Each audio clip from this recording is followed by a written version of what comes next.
बिस्मिल्लाहिर्रहमानिर्रहीम। आज का मेरा लेक्चर इंडो पाक हिस्ट्री के टॉपिक इंडियन नेशनल कांग्रेस के ऊपर है। ये प्योर इंडो पाक हिस्ट्री का टॉपिक है और ये हेल्पफुल है पाकिस्तान अफेयर के लिए भी। इसके अलावा दूसरी बात यह है कि जो मैंने न्यू वेबसाइट बनाई है उसके ऊपर इसका मैं रिटन मटेरियल रख दूँगा, आप वहाँ से उसको रीड कर सकते हैं डिटेल में। और उसके अलावा तीसरी बात यह है कि मैंने इंडो पाक हिस्ट्री का जो अराइवल ऑफ मोहम्मद बिन कासिम से लेकर और तकरीबन जो मुग़ल एम्पायर से पहले तक का जो जितना भी टेन्योर है वो मैंने तकरीबन कंप्लीट करके रिटन मटेरियल में रख दिया है। आप उसको वहाँ पर जो है वो डिटेल में विज़िट कर सकते हैं। उसके अलावा और भी काफ़ी जो न्यू सेक्शन बनाया है मैंने, इसमें वन पेपर MCQ का जो है सेक्शन, उसके भी आप वहाँ पर क्विज़ अपना नॉलेज टेस्ट कर सकते हैं। इंग्लिश के सेक्शन है, CSS के वगैरह वगैरह। सो इसको हम स्टार्ट करते हैं। इंडो पाक हिस्ट्री का लेक्चर है और कांग्रेस के ऊपर है कि कांग्रेस क्या है। इंडियन नेशनल कांग्रेस को सिंपली एज कांग्रेस भी कहते हैं। लेक्चर को मैंने बनाया है, मेरा नाम और न्यू वेबसाइट है eastwestknowledge.com। डिटेल में आप इसको वहाँ से रीड कर सकते हैं। सबसे पहली तो चीज़, इंडियन नेशनल कांग्रेस को पढ़ने से पहले हम ज़रा ये देखेंगे कि नेशनलिज़म क्या है। इस नेशनलिज़म को हम समझेंगे और फिर आगे चल कर हमें ज़रा इंडियन नेशनल कांग्रेस को समझने में आसानी होगी, क्योंकि कुछ पॉइंट ऐसे हैं जो आगे चल के इस्तेमाल मैंने करने हैं इसके अंदर। सो मैं उसका ज़रा एक बैकग्राउंड इंफॉर्मेशन के साथ आपको बताना चाह रहा हूँ ताकि लोगों को आसानी हो जाए उसमें। तो इसकी डेफिनेशन से स्टार्ट करते हैं एज़ यूजुअल, जैसे कि मैं कोशिश करता हूँ कि डेफिनेशन से समझाया जाए ताकि दूसरे आदमी को आसानी से समझ आ सके। तो व्हाट इज़ नेशनलिज़म? नेशनलिज़म की जो डेफिनेशन है, जो डिक्शनरी के पॉइंट ऑफ व्यू से है, वो ये है कि एक ऐसा आइडिया, एक ऐसा ख़याल जिसमें एक शख्स जो है वो ज़्यादा लॉयल और डिवोटेड होता है अपनी कंट्री के लिए अदर दैन किसी ग्रुप से जिससे वो बिलोंग करता है, वो फैमिली, रेस, रिलीजियन, वो इन सब को छोड़कर उसके लिए अगर कोई चीज़ अहम होती है तो वो मुल्क होता है। नेशनलिज़म का मतलब ये है, कौम परस्ती कहते हैं इसको। इससे मुराद ये है कि एक शख्स अपने मुल्क के लिए, अपने होमलैंड के लिए दूसरी तमाम चीज़ों को सेक्रीफाइस कर दे। उसमें उसका फैमिली हो, वो कहता है कि मैं फैमिली से बढ़कर मेरा मादरे वतन या मेरा मुल्क है। मज़हब से हर चीज़ों को वो क्रॉस करके अपने मुल्क को वो अहमियत देता है। या वो जिस कौम जिसके ऊपर वो पूरी कौम वजूद में आई होती है, ठीक है जी, उसको वो अहमियत देता है दूसरी चीज़ों के ऊपर। सबको पसे पुश डालकर उस चीज़ को अहमियत दे जो जिसके ऊपर वो कौम वजूद में आई हुई है, या वो फिर उस कौम के वजूद में आने के साथ उस जो होम लैंड है, जो मादरे वतन है उस मुल्क का, उसको अहमियत दे। वजूद में आने के साथ उस चीज़ को अहमियत दे, उसको हम नेशनलिज्म कहते हैं। तो ये डेफिनेशन थी, an idea that a person should be more loyal and devoted to their country than to any other groups to which they belong, for instance family, race, religion. मिसाल के दे रहा हूँ मैं इसकी।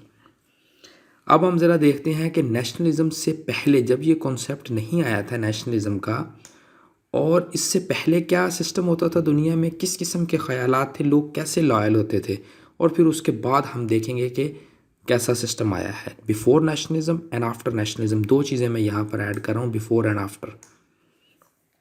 बिफोर में ये है कि सबसे ज़्यादा पहले जो है वो पीपल लॉयल होते थे अपने हुक्मरानों के साथ, ठीक है जी। और उसके अलावा दूसरी चीज़, वो लॉयल होते थे अपने रिलीजियन के साथ, मज़हब के साथ, अपनी फैमिली, ख़ानदान के साथ, अपने ट्राइब के साथ, और कोई भी विलेज ग्रुप जिसमें वो रहती हों उनके साथ वो लॉयल होते थे। अब दोबारा रिपीट कर रहा हूँ, रूलर के साथ, रिलीजियन के साथ, फैमिली के साथ, ट्राइब के साथ, विलेज ग्रुप के साथ, इनके साथ ये लोग लॉयल होते थे। फिर उसके बाद दोबारा ये है कि लोगों ने फिर अपने इस बिफोर नेशनलिज़म में लोग ज़्यादा अपने लोकल एरिया का केयर करते थे जहाँ पर वो अपनी ज़िंदगियाँ गुजारते थे या बसर करते थे। उसके अलावा उस वक़्त बिफोर नेशनलिज़म ये कॉन्सेप्ट था कि जो तालीम वगैरह है, जो अच्छे इदारों में पढ़ना है, वो सिर्फ़ और सिर्फ जो है वो रिच पीपल का हक़ है, वहाँ पर गरीब लोग नहीं जा सकते हैं। लेकिन नेशनलिज़म जब आई है तो नेशनलिज़म के साथ ये हुआ कि लोग जो है वो इन चीज़ों को, रिलीजियन को, रूलर को, फैमिली को, ट्राइब को, विलेज ग्रुप को उन्होंने पीछे डाल दिया है, और उन्होंने फिर जो है वो लॉयल होना शुरू कर दिया अपने मुल्क के साथ, होमलैंड के साथ। जो जो जिस किस्म की वो लैंग्वेज बोलते हैं, वो जो इसको समझा जा सकता है कि कौम जिस चीज़ के ऊपर वजूद में आती है, उसके वजूद में आने के साथ वो पूरी कौम जो है वो डिफेंड करे अपने नेशन डिफेंड करे अपने होमलैंड कंट्री को, उसको हम नेशनलिज्म कहते हैं। तो फिर उसके बाद लोग जो है वो ज़्यादा इस तरफ आना शुरू हो गए। फिर जो है वो लोगों ने larger area of the lands protect करना शुरू कर दिया और फिर अपनी जानों का भी नजराना पेश करना शुरू कर दिया। हम देखते हैं पाकिस्तान के अंदर, दुनिया भर के हर ममालिक के अंदर, अब देखें वो तैयार होता है इंसान, उसने कहा मुल्क से बढ़कर कुछ नहीं है, तो जाने का नजराना भी देने के लिए तैयार हो जाते हैं। तो ये कॉन्सेप्ट इंट्रोड्यूस हुआ कि लोग जो है वो विलेज ट्राइब ग्रुप, जो छोटे छोटे एरिया होते थे, उनसे निकल कर फिर वो बड़े मुल्क यानी कि मुल्क की सतह पर जो है वो डिफेंड करने के लग गए और उसमें वो अपनी जानों का नजराना भी देने लग गए। ये कॉन्सेप्ट पहले नहीं था, बाद में इंट्रोड्यूस हुआ ये। उसके अलावा फिर एजुकेशन मुख्तलिफ, अब अमीर और गरीब तकरीबन, अगर गरीब आदमी मेहनत करे तो वो भी अच्छे इदारों में जा सकता है। स्टैनफोर्ड, हार्वर्ड, मैसाचुसेट्स जैसे इदारे जो दुनिया में नामी ग्रामी इदारे, ऑक्सफोर्ड है, वहाँ पर गरीबों के बच्चे भी जा सकते हैं। लेकिन बिफोर नेशनलिज्म इससे का तरह का कॉन्सेप्ट नहीं था। अच्छा, अब तीसरी चीज़ ये है कि नेशनलिज्म फैली कैसे है। जो अहम चीज़ ये है कि नेशनलिज्म का कॉन्सेप्ट आया कहाँ से। ये तो हमने पढ़ लिया कि नेशनलिज्म है क्या, नेशनलिज्म से पहले क्या था, बाद में नेशनलिज्म के बाद क्या हुआ, और नेशनलिज्म फैली कैसे और इंडियन सब कॉन्टिनेंट तक कैसे आई है ये। तो नेशनलिज्म का बहुत ज़्यादा इन्फ्लुएंस है इस वक्त मॉडर्न हिस्ट्री के अंदर। अमेरिकन रेवोल्यूशन और फ्रेंच रेवोल्यूशन ने इसमें बहुत ज़्यादा रोल प्ले किया। ये जिस वक्त ये दोनों मुल्कों के अंदर रेवोल्यूशन आए हैं, अमेरिकन रेवोल्यूशन और फ्रेंच रेवोल्यूशन, ये दोनों रेवोल्यूशन जो है वो नेशनलिज्म की बुनियाद के ऊपर आए हैं। फ्रांस का जो कौमी तराना है, उनका जो नेशनल एंथम है, उसमें भी आपको इस किस्म का बड़ा जो है वो एक तगड़ा कॉन्सेप्ट मिलेगा। तो ये वहाँ पर ये इंट्रोड्यूस हुए थे अमेरिकन रेवोल्यूशन में और फ्रांस में, और फिर उसके बाद फिर ये यूरोप में आया। फिर उसके बाद ये आहिस्ता आहिस्ता जब चलता गया और ये फिर एशिया में भी फैला और अफ्रीका में भी फैला। ये जिस वक्त जो है वो फर्स्ट वॉर एंड हुई है, पहली जंग अज़ीम का अख्ताम हुआ है, तो उस वक्त जो हमारे इस एशिया के अंदर जो लीडर उभरे हैं, उसमें तुर्की में जो थे वो कमाल अतातुर्क थे, और अरेबिया में इब्ने सऊद उभरे हैं, अरबियन पेनिनसुला में। उसके बाद मोहनदास करमचंद गांधी इंडिया में उभरे हैं, और सन यात सेन चाइना में उभरे हैं। ये कॉन्सेप्ट ऑफ नेशनलिज्म अपने अपने मुल्कों में लेके आए हैं। मैं दोबारा रिपीट कर देता हूँ, तुर्की में मुस्तफ़ा कमाल अतातुर्क लेके आया पहली जंग अज़ीम के अख्ताम पर। उसके बाद सऊदी अरेबिया तो खैर उस वक्त वजूद में नहीं आया था, अरेबियन पेनिनसुला के अंदर जो है वो इब्ने सऊद लेके आए हैं इस कॉन्सेप्ट को। उसके अलावा मोहनदास गांधी इंडियन सब कॉन्टिनेंट के अंदर ये गांधी साहब लाए हैं। चाइना के अंदर जो है वो सन याट सेन लेके आए हैं, जिस वक्त वो पावर में उभरे हैं। तो ये अपने अपने मुल्कों में आइडियाज़ लेके आए थे नेशनलिज्म के। उसके बाद अगली चीज़ है, अब हमने ये देखनी है कि वाई कांग्रेस की क्यों ज़रूरत पेश आई थी। क्या ऐसी मजबूरी आ गई थी कि भाई कांग्रेस जो है वो बनानी पड़ गई। तो इस चीज़ों को ज़रा हम देखते हैं कि वाई द कांग्रेस नीड। फिर उसके बाद हम देखेंगे कांग्रेस को बनाने में किन लोगों ने स्ट्रगल की है, वो हम देखते हैं। तो सबसे पहली बात यह है कि जैसे ही इंडियन रिवोल्ट ख़त्म हुआ है और ब्रिटिश का आहिस्ता आहिस्ता इन्फ्लुएंस फैलना शुरू हो गया था हमारी सोशल लाइफ के अंदर, हमारी एजुकेशन और वगैरह वगैरह, जिस तरह वो डीप पेनिट्रेशन शुरू हुई है, तो उसमें अब सबसे पहली चीज़ ये देखते हैं, जो ग्रेजुएट्स थे ब्रिटिश स्टाइल यूनिवर्सिटी के इंडिया के अंदर, उनके लिए सिविल सर्विस के अंदर जॉब बहुत कम थी। उन्होंने बजाय अपने करियर को चेंज करने की बजाय, वो सिविल सर्विस से कहीं और जाने की बजाय, वो उस वक्त लॉ थी, जर्नलिज्म थी, टीचिंग थी, उन्होंने इधर न जाना मुनासिब नहीं समझा और वो जा भी नहीं रहे थे। तो उसमें ज़्यादातर जो वो young middle class Hindu family थी, वो चाहते थे कि हम ब्रिटिश के साथ पार्टनरशिप करें मुल्क को चलाने के अंदर। बहरहाल ब्रिटिश इस किस्म का इरादा नहीं रखते थे। उसके अलावा फिर और क्या मसाइल थे। दूसरा मसला ये था कि जिन्होंने ये पार्टी की बुनियाद रखी है, वो हम आगे उसको चल कर रखेंगे, एलन ऑक्टेवियन ह्यूम ने, वो उस वक़्त महसूस कर रहे थे कि मुल्क के अंदर पॉलिटिकल अनरेस्ट है, इकोनॉमिक डिफ़िकल्टीज़ हैं आवाम के लिए, और उसके अलावा कॉन्स्पिरेसीज़ बढ़ रही हैं जिससे 1857 का एक और 1857 के होने का ख़तरा है। ठीक है, इस किस्म के मसाइल थे, तो उन्होंने फिर सोचा कि एक ऐसी पार्टी बना दी जाए जो लोगों के जिनके थ्रू हम जिस प्लेटफार्म के थ्रू हम लोगों के मसाइल सुन सकें। तो ये वजह थी कांग्रेस के बनने के लिए। जो यंगस्टर ग्रेजुएट्स थे वो परेशान हो रहे थे। ठीक है जी। दूसरा ये है कि पॉलिटिकल अनरेस्ट हुआ था मुल्क के अंदर, इकोनॉमिक डिफ़िकल्टीज़ थी और सोशल प्रॉब्लम्स थे, डेवलपमेंट नहीं हो रही थी कुछ जगह पर, उन लोगों के मसाइल नहीं सुने जा रहे थे। और तो इनकी बुनियाद पर फिर जो है वो बंदे सामने आए हैं। 2 बंदे मैं उनका आगे चल के नाम लूँगा जिन्होंने इसके लिए कोशिश की है। तो अब देखते हैं इसके लिए जो स्ट्रगल की है इसको बनाने के लिए इंडियन नेशनल कांग्रेस को, वो किन लोगों की स्ट्रगल थी इसके अंदर।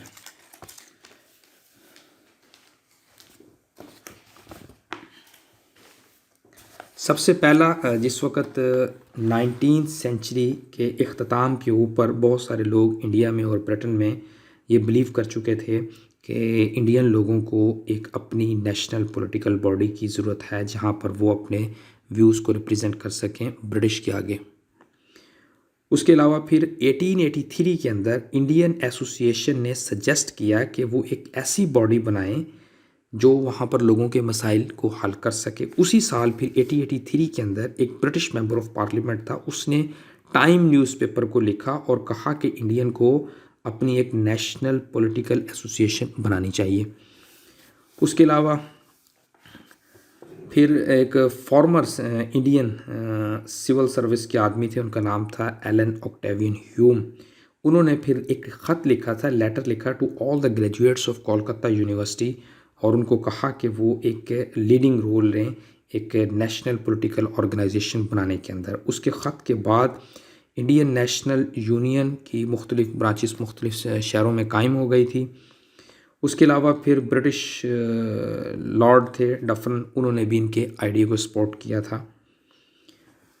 तो उसके बाद फिर इसके लिए 28 दिसंबर 1883 के अंदर 1883 के अंदर एक कॉन्फ्रेंस हुई थी इंडियन नेशनल यूनियन ने बॉम्बे के अंदर। इंडियन नेशनल यूनियन ने एक कॉन्फ्रेंस मुनक्कद करवाई थी 28 दिसंबर 1883 को बॉम्बे के अंदर।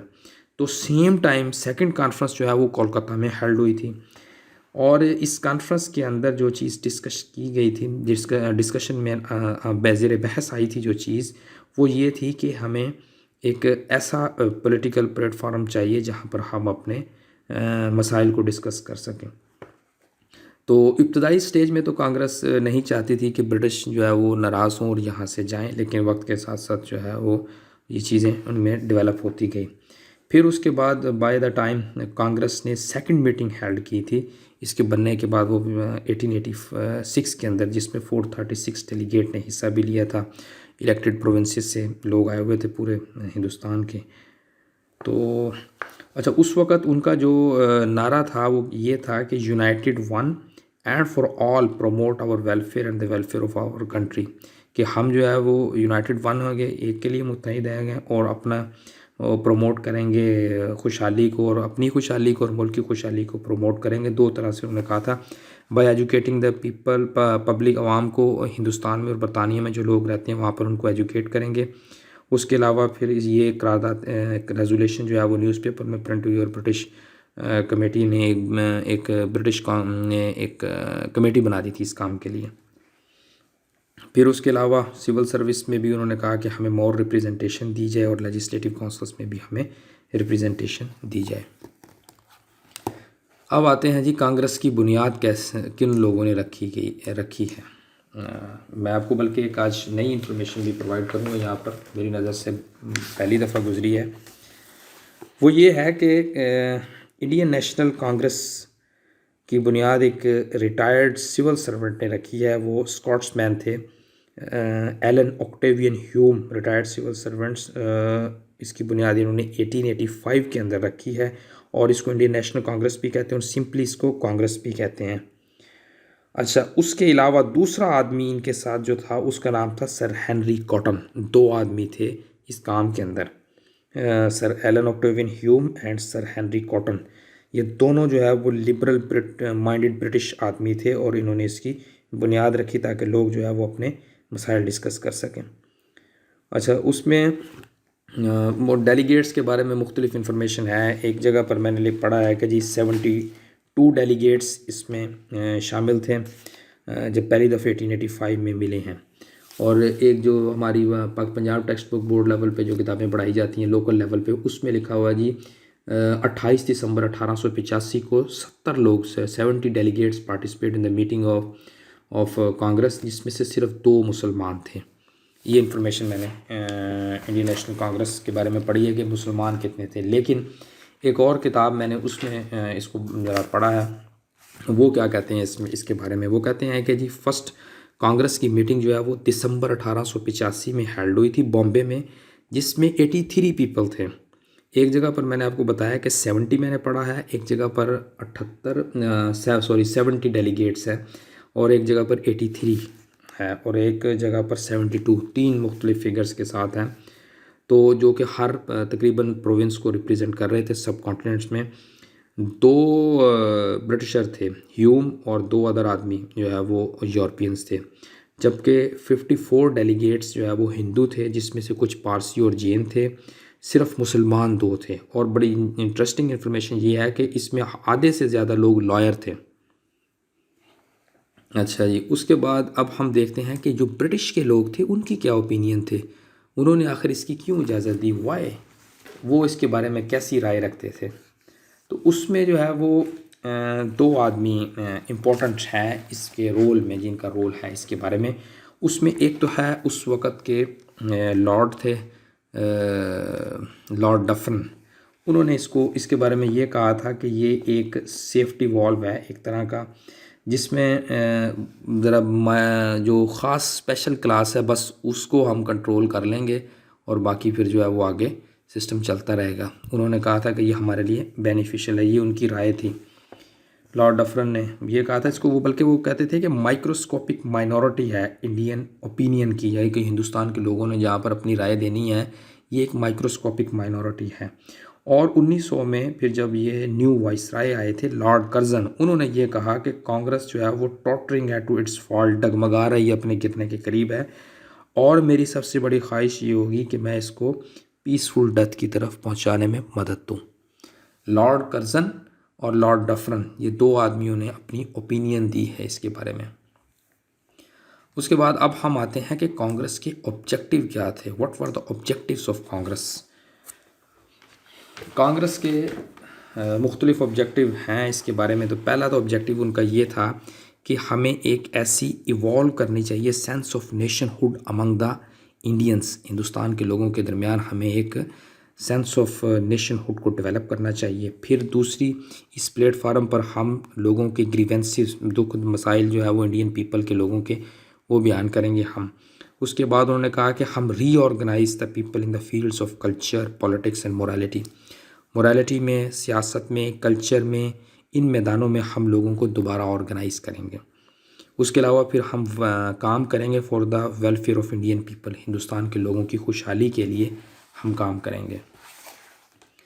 उसके अलावा कुछ और पॉइंट्स वो ये हैं कि हमें जो है वो ज़्यादा रिप्रेजेंटेशन दी जाए लेजिस्लेटिव काउंसिल्स में। उसके अलावा हमें सपोर्ट प्रोवाइड की जाए एजुकेशन के लिए, और जिस तरह पहले इंग्लैंड में जाकर देना पड़ता था सिविल सर्विस का एग्ज़ाम, उन्होंने कहा कि इसको जिस तरह इंग्लैंड में होता है यहाँ पर भी हमें बैठने की इसकी इजाज़त दी जाए।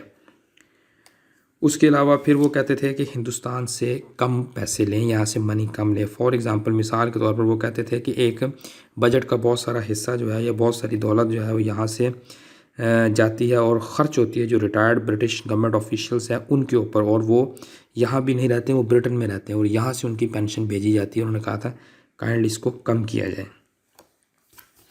उसके अलावा जिस वक्त ये वजूद में आ गई थी कांग्रेस और इनके ये ऑब्जेक्टिव थे, उसके बाद इसमें क्या सिचुएशन थी। पहली तो बात यह है कि जिस वक्त ये वजूद में आ गई तो उसमें इसका मकसद ये था कि जो मिडिल क्लास लोग हैं उनको इन्फ्लुएंस किया जाए। लेकिन जिस वक्त ये वजूद में एक एज एन इनफॉर्मल ग्रुप थी, इसकी मीटिंग जो है वो इंग्लिश में कंडक्ट होती थी और साल में एक दफ़ा होती थी।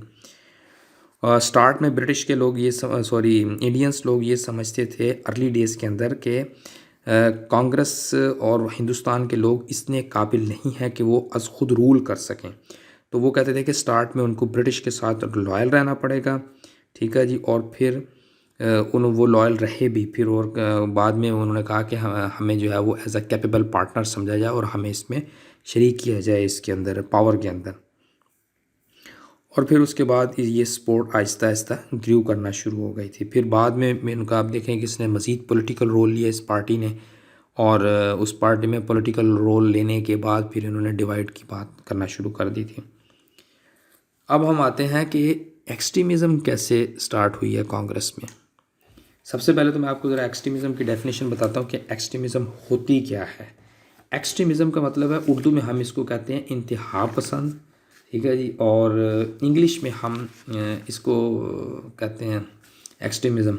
इसकी डेफिनेशन सादा लफ्ज़ों में ये बनती है कि किसी की अपनी विल किसी के ऊपर ज़बरदस्ती नाफिज करना या थोप देना, उसको हम एक्सट्रीमिज़म कहते हैं। तो कांग्रेस के अंदर जो कुछ ख़ास जहन लोग रखते थे, जब वो अपनी सोच मेजॉरिटी के ऊपर नाफिज करना चाह रहे थे, तो उसको हम देखेंगे कांग्रेस के अंदर। उसमें जो लोग लीडर सामने आए थे, जो मिलिटेंट ग्रुप, कुछ मिलिटेंट ग्रुप्स जो है वो बनना शुरू हो गए थे उस वक़्त बहुत जल्द ही, और वो नेशनलिस्ट ग्रुप थे और उनको बाद में एक्सट्रीमिस्ट कहा गया, और वो पावरफुल बनते जा रहे थे कांग्रेस के अंदर। और उसमें ज़्यादातर क्या मेजॉरिटी जो है वो हिंदू थे, और उसको जो लीड कर रहे थे वो बाल गंगाधर तिलक थे, जिनका पूरी लाइफ का टेन्योर 1856 से 1920 तक है। उसके अलावा फिर दूसरे शख्स इनके साथ थे बिपिन चंद्रापाल एंड लाला लाजपत राय, हाँ यस। ये लोग जो है वो एक्सट्रीमिज़म को इंट्रोड्यूस करवा रहे थे। अच्छा, एक्सट्रीमिज़म की डिमांड क्या थी? जब जिन्होंने जिस वक्त ये एक्सट्रीमिज़म स्टार्ट किया तो इसकी डिमांड क्या थी? वो कहते थे कि कॉलोनियल रूल को ख़त्म करो और ब्रिटिश यहाँ से चले जाएं, और हमें स्वराज यानी कि सेल्फ़ रूल और इंडिपेंडेंस दी जाए, और रिस्टोर किए जाए इंडियंस को, ठीक है जी। और यहाँ पर वो कहते थे कि बाल गंगाधर तिलक कहते थे कि हमारे पास वो सब कुछ है जिससे एक नेशन बन सकती है। तो फिर इन्होंने फ्रीडम स्ट्रगल की मूवमेंट शुरू कर दी थी ब्रिटिश के अगेंस्ट, और इसने बहुत सारे लोगों को यूनाइट भी किया था इस काम में, बाल गंगाधर तिलक ने। और इसने इनकरेज किया हिंदुओं को कि वो अपने माजी को देखें, और स्पेशली ये वहाँ पर हवाला दिया करते थे मराठास का कि कैसे वो पावर में आए, और इस तरह की चीज़ें। सो इन्होंने जो है वो एक्सट्रीमिज़म को इंट्रोड्यूस करवाया था। फिर उसके अलावा बाल गंगाधर तिलक ये पूना के से थे, और इन्होंने इम्पैशन किस्म की स्पीचेस की, जज्बाती किस्म की तकरीरें की फ्रीडम आज़ादी के लिए, for the people of India. और इन 1897 में ही वॉज इम्प्रिजन्ड, इनको कैद हुई थी for writing a provocative newspaper article. इन्होंने एक कोई इश्तियाल अंगेज़ किस्म का एक आर्टिकल लिखा था, तो इनको कैद हो गई थी 1897 में। फिर उसके बाद आप इसका अंदाज़ा करें कि इस एक्सट्रीमिज़म से क्या कुछ हुआ। तो इस एक्सट्रीमिज़म से 1870 में बहुत सारी सीक्रेट सोसाइटीज़ वजूद में आना शुरू हो गई थी, ठीक है जी। फिर 1897 के अंदर ही एक ब्रिटिश ऑफिसर और उसके कुछ कंपेनियंस को असैसिनेट किया गया था इन एक्सट्रीमिस्ट लोगों ने। तो फिर आगे चल के फिर ब्रिटिश ने इसका हल जो है वो पार्टीशन ऑफ बंगाल में निकाला, जिसका मैं रिटन मटेरियल तो लिख चुका हूँ, उसका भी लेक्चर इंशाल्लाह ताला मैं जल्दी आपको प्रोवाइड कर दूँगा। अच्छा जी, उसके बाद है जी कि Indian National Congress as a Hindu party हिंदुस्तानों की जमात बन गई। स्टार्ट में तो ये एक ऐसी पार्टी थी जो कहती थी कि हम पूरे हिंदुस्तान की कम्युनिटी की रिप्रेजेंटेशन करेंगे, जितनी माइनॉरिटीज़ हैं, जितनी मेजॉरिटीज़ हैं, जो कुछ भी है, ये एक ऐसा प्लेटफार्म है जो सबकी रिप्रेजेंटेशन करेगा। तो लेकिन वक्त के साथ साथ जो है वो इसके ऊपर इंडियन नेशनल कांग्रेस के ऊपर हिंदुओं का गलबा हो गया था। उसको ज़रा अब हम देखते हैं। जिस वक़्त कांग्रेस वजूद में आई है तो इन्होंने ये दावा किया था कि ये सोल रिप्रेजेंटेटिव ऑफ होल सब कॉन्टिनेंट है, और इन्होंने ये इम्प्रेशन देने की कोशिश की थी कि ये तमाम कौम को सपोर्ट कर रही है, लेकिन it was protecting actually the interest of Hindus only, सिर्फ हिंदुओं के इंटरेस्ट को प्रोटेक्ट कर रही थी। वक्त के साथ साथ ये क्लियर भी हो गया था कि कांग्रेस जो है वो सिर्फ़ और सिर्फ हिंदुओं की जमात है, वाहिद हिंदुओं की जमात है सब कॉन्टिनेंट के अंदर। और हिंदुओं ने मुख्तलिफ़ कोशिशें भी की उस वक़्त मुसलमानों को एक्सपेल करने के लिए फ्रॉम द सब कॉन्टिनेंट्स में। कांग्रेस ने सपोर्ट किया हिंदुओं को, और उस वक़्त बाल गंगाधर तिलक ने जो मूवमेंट स्टार्ट की थी मुसलमानों के अगेंस्ट, कांग्रेस ने उसको प्रोटेक्ट किया और एंटी उर्दू मूवमेंट स्टार्ट हुई और कांग्रेस ने सपोर्ट किया था हिंदी लैंग्वेज को। जब बंगाल डिवाइड हुआ है एडमिनिस्ट्रेटिव ग्राउंड के अंदर, तो भी कांग्रेस ने उसकी डिवीज़न की मुखालफत की क्योंकि ये मुसलमानों के मफाद में था। मैं आपको सिर्फ ये बता रहा हूँ कि ये किन वजूहात की बुनियाद के ऊपर मैं कह रहा हूँ कि ये Indian National Congress as a Hindu party, और मैं उसकी आपको डिटेल देता जा रहा हूँ। फिर सर सैयद अहमद ख़ान कि क्या इसके बारे में क्या राय है। सर सैयद अहमद ख़ान इसको कैसे देखते हैं कांग्रेस को। सर सैयद अहमद ख़ान ये बात पर कायल हो चुके थे कि जो कांग्रेस की पॉलिसीज़ है वो सिर्फ़ और सिर्फ हिंदुओं के इंटरेस्ट में और मुसलमानों के ख़िलाफ़ है, और इन्होंने कांग्रेस की मुखालफत की थी। फिर सर सैयद अहमद ख़ान ने जो प्रपोज़ल था कांग्रेस का कि इलेक्ट करें जी, वहाँ मुकामी लोगों को इलेक्ट करें एग्जेक्टिव काउंसिल ऑफ वाइसराय के लिए रिप्रेजेंट करें, जो कि लोकल तरह से जिस तरह हमारे यहाँ वोटों से इलेक्ट होते हैं। तो उन्होंने कहा था कि इस तरह कांग्रेस ने एक प्रपोज़ल दिया था कि इलेक्ट करेंगे representative of the sub continent for executive council of viceroy. तो इसकी उन्होंने मुखालफत की थी। जिस वक्त एक्ट ऑफ 1892 आया तो half members of legislative council जो इलेक्ट हुए थे और हाफ़ उसमें नॉमिनेट हुए थे। 1892 के एक्ट जो था उसमें आधे लोग जो है लेजिस्लेटिव काउंसिल में इलेक्टेड थे और आधे नॉमिनेटिव थे। और मज़े की बात यह है कि उसमें कोई भी मुसलमान नहीं था, ना तो इलेक्टेड में था ना नॉमिनेटेड में था। तो मुसलमानों ने इस प्रपोज़ल को रिजेक्ट किया। और दूसरी बात यह है कि मुसलमान सिविल सर्विस में भी बहुत कम थे, और दूसरे मुसलमानों ने यह भी कहा कि जो कंपटीशन एग्ज़ाम है ये ज़्यादातर हिंदुओं के मफाद में, क्योंकि हिंदू एजुकेशन हासिल कर रहे थे, मुसलमान एजुकेशन हासिल नहीं कर रहे थे इस प्रपोज़ल से। उसके अलावा फिर मुसलमान एजुकेशन से दूर थे। फिर दूसरी बात यह है कि जिस वक्त सेपरेट इलेक्टोरेट मुसलमानों को मिला है इंडियन एक्ट ऑफ 1909 में, तो उसकी फिर कांग्रेस ने मुखालफत की थी और इसको जो है वो ब्रिटिश की साजिश कहा कि वो डिवाइड और रूल का तरीका अपनाना चाह रहे हैं। अच्छा, दूसरी बात यह है कि जिस वक्त सिखों को 1919 के एक्ट के अंदर, जब 1919 का एक्ट आया है तो उसमें सिखों को भी जो है वो सेम राइट दिए गए थे जैसे हमें सेपरेट इलेक्टोरेट जो है वो दिया गया था 1909 के अंदर। इसी तरह ही फिर 1919 के अंदर भी सिखों को दिया गया था, लेकिन हिंदू उस वक्त खामोश रहे थे। इसका मतलब ये ज़ाहिर होता है कि हिंदुओं की जमात जो है वो मुसलमानों के अगेंस्ट थी।